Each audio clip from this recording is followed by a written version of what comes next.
పాదాభివందనాలు ఎందుకు తెలియజేస్తున్నానంటే ఇక్కడ ఉన్న వ్యక్తులందరూ సోకాల్డ్ తెలంగాణ వాదులని చెప్పుకునే వాళ్ళకి చెప్తున్నా, ఇక్కడ ఉన్న వాళ్ళందరూ తెలంగాణ వాదం కోసం పోరాడిన వాళ్ళు, దుకాన్లు వలగొట్టిన వాళ్ళు, టైర్లు కాల్చిన వాళ్ళు, తెలంగాణ అస్తిత్వం కోసం కొట్లాడిన వాళ్ళు.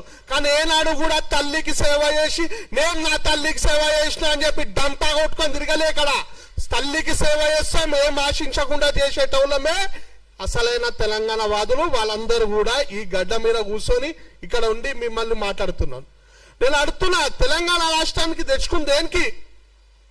మన రాజ్యాన్ని మనం వెళ్ళాలా, మనోళ్ళు చదువుకోవాలా, మనోళ్ళకి ఉద్యోగాలు రావాలా, మనోళ్ళకి కాంట్రాక్టులు రావాలా. కానీ వచ్చింది ఎవరికి? 1200 మంది ఎస్సీ ఎస్టీ బీసీలు చచ్చిపోతే దొర కేసీఆర్ వచ్చిండు. వచ్చి ఏం చేసిండు? నా దళిత బిడ్డకి ముఖ్యమంత్రిని చేస్తా అన్నాడు, చేయలే. దానికోసం వీళ్ళు కొట్లాడలే. తెలంగాణ 1200 మంది ఆత్మ బలిదానాలు చేసిరు. 12 ఏళ్ళు పుష్కరాలు గడిచినాయి. అయినా కూడా 1200 మందిని సత్కరించి వాళ్ళ గౌరవించలేక దౌర్భాగ్యమైన ప్రభుత్వాల మధ్యలో మనం బతుకుతున్నాం. ఎంత సిగ్గుచేటో మీరు అందరు తెలుసుకోవాలి. ఈ పీకుడు వాళ్ళు నిన్న మాట్లాడుతున్నారు, పవన్ కళ్యాణ్ ఎందుకు రావాలని కాంగ్రెస్ వాడు అంటాడు. మళ్ళీ నిన్న పెద్ద పెద్ద మీటింగ్లు పెట్టుకున్న తెలంగాణ వాదులు అంటారు. వీళ్ళకి ఎందుకు మాట తెలుసా? గాంధీ భవన్ పక్కన నా భీమరావు బాడ బస్సు ఉంది, నా గోషామేల్ నియోజకవర్గంలో. అలా ఎక్కువ శాతం ఎస్సీలు బీసీలు నివసించే బస్తీ. 2008లో కాంగ్రెస్ వాళ్ళు ఎలక్షన్ కి ముందు రాత్రి ఆ బస్సుని గైడ్ చేస్తే ఆ బస్సు పక్షాన నిలబడి మాట్లాడిన మొగోడు పవన్ కళ్యాణ్. అందుకే వీళ్ళకి పవన్ కళ్యాణ్ అంటే మంట. 2009లో వాళ్ళ అన్న పిఆర్పి పార్టీ పెట్టినప్పుడు కాంగ్రెస్ వాళ్ళు ఎస్సీ ఎస్టీ గ్రామాలలో రోడ్లు వేయలేరు, లైట్లు వేయలేరు, తాగనికి నీళ్లు లేవు అని చెప్తే ఆదిలాబాద్ తండాల గిరిజన బిడ్డలకి తన సొంత పైసలతో బోర్లు వేపించిన ఘనత పవన్ కళ్యాణ్ది. అందుకే వీళ్ళకి పవన్ కళ్యాణ్ అంటే మంట. ఎందుకంటే పవన్ కళ్యాణ్ అనే వ్యక్తి ఎస్సీ ఎస్టీ బీసీల కోసం నిరంతరం పోరాటం చేస్తాం. ఏనాడు కూడా ఆయన తెలంగాణ వాదానికి వ్యతిరేకంగా మాట్లాడలే. తెలంగాణ వచ్చింది అన్నం తిన్నారంటే ఆయన చెప్పిన విధానం ఇన్లేరు రాబోయే మీరు. ఆయన ఏమన్నాడు? తెలంగాణ రాష్ట్రాన్ని సామరస్యంగా మంచిగా కూసబెట్టి చేయాల్సిన దాన్ని పార్లమెంట్ లో డోర్లు బంద్ చేసి ఏదో దొంగతనంగా ఇచ్చినట్టు ఇచ్చిర్రు, ఇది అవమానకరం అని చెప్పి కాంటెక్స్ట్ లో చెప్పిండు. దాన్ని తప్పు పడతారు. వీళ్ళకి ఎట్లా అంటే హిందూ నాయకుల ఎవరైతే పక్క రాష్ట్రంలో ఉన్నారో అలా అయితే మంట. మళ్ళీ ఎంఐఎం ఎందుకు జోక్తారా మీరు? ఎంఐఎం ఎప్పుడైనా జై తెలంగాణ నినాదనం ఇచ్చిండా? ఇయ్యలేడు.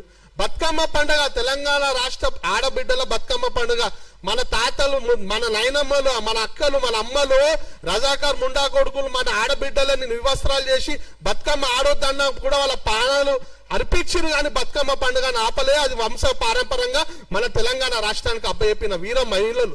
అలాంటి బతుకమ్మ పండుగను చార్మినార్ కాడ మా ఆడపడుచులు ఆడితే ఈ అసదుద్దీన్ ఓవైసీ గాడు బతుకమ్మ అని ఏం ఆడతారని హేళనేశారు. అప్పుడు వండుకోరు ఈ కాంగ్రెస్ వాళ్ళు తెలంగాణ వాదులు. అరే నిన్నగాక మొన్న పొన్నం ప్రభాకర్ పైల్వాన్గిరి మోడల్ మాట్లాడతారు. హైదరాబాద్ లో మినిస్టర్ ఇన్ఛార్జ్ మంత్రి. మన తెలంగాణ రాష్ట్రంలో ఒక గిరిజన ఆడబిడ్డ అయిన సీతక్క గారు తెలంగాణ యాసలో మాట్లాడితే నువ్వు మాట్లాడే భాష కానీ మాకు అర్థమవుతుంది, మాట్లాడితే హిందీ మాట్లాడు లేకపోతే ఇంగ్లీష్ మాట్లాడని చెప్పి నా గిరిజన ఆడబిడ్డను ఏలైనా చేసినప్పుడు మీరు ఎప్పుడు పోయింది? అప్పుడు లేదా మీ మొగతనం? కేవలం పవన్ కళ్యాణ్ అని ఒక వ్యక్తి వచ్చి తెలంగాణ గడ్డ మీద మీటింగ్ పెడితే తెలంగాణ అస్తిత్వానికి దోకనా? అరే తెలంగాణ అస్తిత్వం భాగ్యరెడ్డి వర్మ దానికంటే పెద్ద మనుషులు అందరూ కూడా త్యాగాలు చేసి నిర్మించిన అస్తిత్వం. ఎంత మంది మీటింగ్లు పెట్టుకున్న అస్తిత్వానికి డోకా రాలేదు కూడా. అలాంటి అస్తిత్వాన్ని కేవలం ఒక వ్యక్తి వచ్చి మీటింగ్ పెడితే పోతారని చెప్పి తెలంగాణ అస్తిత్వాన్ని వీక్ చేయాలని చూస్తున్నారు. బిడ్డ ఖబర్దార్, తెలంగాణ వాదులం, అసలైన తెలంగాణ వాదులం, దళిత బిడ్డలం ఎట్టి పరిస్థితుల్లో ఊరుకోం. నాకు పవన్ కళ్యాణ్ నేను బాగా చెప్తా, డంకా బజాంచి చెప్తా, పవన్ కళ్యాణ్ కి నేను మద్దతు ఇస్తా. ఎందుకంటే బంగ్లాదేశ్ లో నా దళిత బిడ్డ దీపు దాస్ చంద్ర చనిపోతే మొట్టమొదటిగా ఆవాజ్ ఇచ్చిన వ్యక్తి పవన్ కళ్యాణ్. అప్పుడు ఎడవనుకురా మీరంతా? మా దళితులపై దాడులు చేస్తా మీరు ఎడవనుకురు? గిరిజన తండాలలో నీళ్లు లేక కొట్లాడితే ఆంధ్రాలో గిరిజన తండాలకి రోడ్లు వేసి నీళ్లు ఇచ్చి కరెంటు స్తంభాలు వేసి వాళ్ళని ఆదుకున్న వ్యక్తి పవన్ కళ్యాణ్. అలాంటి వ్యక్తిపై ఎందుకు మీకు అంత వివక్ష? దమ్ముంటే ఎంఐఎం పార్టీ కుక్కలను, సిపిఎం పార్టీ కుక్కలను వాళ్ళను వినదీసి అడగాల. బీఆర్ఎస్ పార్టీ నాయకులు పెద్ద పెద్ద నీతులు చెప్తారు. తలసాని శ్రీనివాస్ యాదవ్ గారు ఏనాడైనా జై తెలంగాణ అన్నారా? ఇదే సోమాజు కూడా ఖైరతాబాద్ నియోజకవర్గంలో వస్తుంది. దీనికి ప్రాతినిధ్యం వహిస్తారు మాజీ మంత్రి దానం నాగేందర్ గారు. ఆయన ఎప్పుడన్నా జై తెలంగాణ అన్నాడా? పువ్వాడ అజయ్ కుమార్ గారు అన్నారా? నోముల నామ నాగేశ్వరరావు గారు అన్నారా? ఇలా అనేక మంది ఎవ్వరనిలే. కానీ కేసీఆర్ ఏం చేసిండు? తెలంగాణ రాష్ట్రంలో మొట్టమొదటిసారి ముఖ్యమంత్రి అయితే వీళ్ళందరికీ మంత్రి పదవులు ఇచ్చి తెలంగాణ వాదులను అవమానపరిచిండు ఈ కేసీఆర్. దాన్ని ప్రశ్నించే దమ్ము లేదు. కానీ తెలంగాణ ప్రజల కోసం నేను ఉంటా, నేను సపోర్ట్ చేస్తా అంటే మీకు మంటనారా నైనా? ఇంకెన్ని రోజులు తెలంగాణ వాదాన్ని అడ్డు పెట్టుకొని మీ దుకాణాలు నడిపిస్తారు? తెలంగాణ వాళ్ళు మస్తు హుషారైపోయారు. మీ బటబాజ్ మాటలు ఎవ్వరు నమ్మే పరిస్థితి లేరు. ఇంకొకసారి తెలంగాణ వాదాన్ని అడ్డు పెట్టుకొని రాష్ట్రాల మధ్య చిచ్చు పెడతా అంటే బద్దలు వలవడతాం.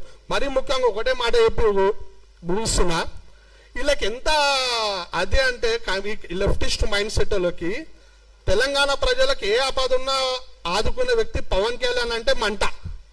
కానీ ఏనాడు ఒక్క రూపాయి సాయం చేయని తమిళనాడు ముఖ్యమంత్రి విజయ్ని మాత్రం బాగా జోక్తారు. అంత మంచి ఉంది ఆ జోగానికి.